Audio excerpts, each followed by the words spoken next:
பொதுவாக எந்த ஒரு குடும்பத்திலையுமே வந்து அண்ணன் தம்பிக்குள்ள அக்கா தங்கச்சிக்குள்ள சண்டை சச்சரவு வர்றது சகஜம்.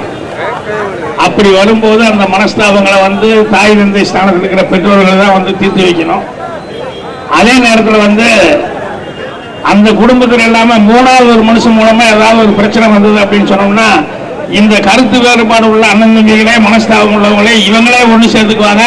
எங்க பிரச்சனை ஆயிருக்கு, நீ எப்படி அதில் உள்ள வரலாம் அப்படின்னு சொல்லிட்டு ஒண்ணு கொண்டு பந்த பாசம் அதுதான். அந்த மாதிரி இன்னைக்கு வந்து மரியாதைக்குரிய தமிழகம் அம்மா அவர்களுக்கு வந்து எத்தனையோ மனஸ்தாபங்கள் எதிரணிகள் இருக்கிறாங்க, கருத்து வேறுபாடு இருக்கலாம். ஆனா அதெல்லாம் மறந்துட்டு எல்லாருமே இந்த பிரச்சனைகளை வந்து ஒற்றுமையா வந்து போராடிட்டு பார்த்துருக்கோம்.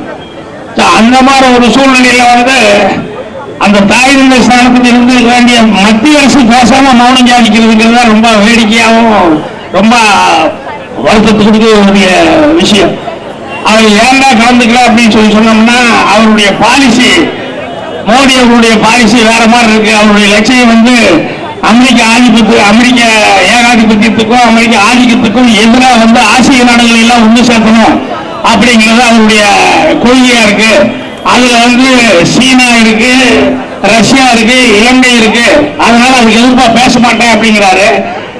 அது சொல்லும் போது நம்ம ஊர் பழமொழி ஒண்ணு ஞாபகம் வருது, கூரை ஏறி கோழி பிடிக்காத வானை ஏறி வைகுண்ட போறேன்னு சொன்னாங்க.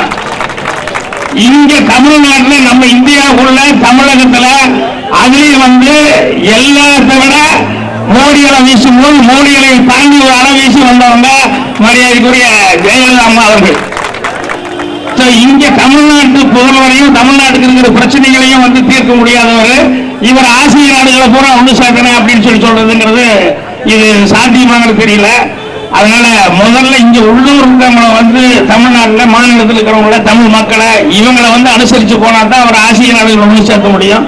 அதனால இது வந்து இலங்கை தூதரகத்துக்கு எதிர்ப்பான நம்மளுடைய போராட்டம் இருந்தா கூட இது மெயினா வந்து மத்திய அரசு வந்து இதை கவனிக்கணும். மத்திய அரசு தான் முதல்ல குரல் கொடுத்திருக்கணும்.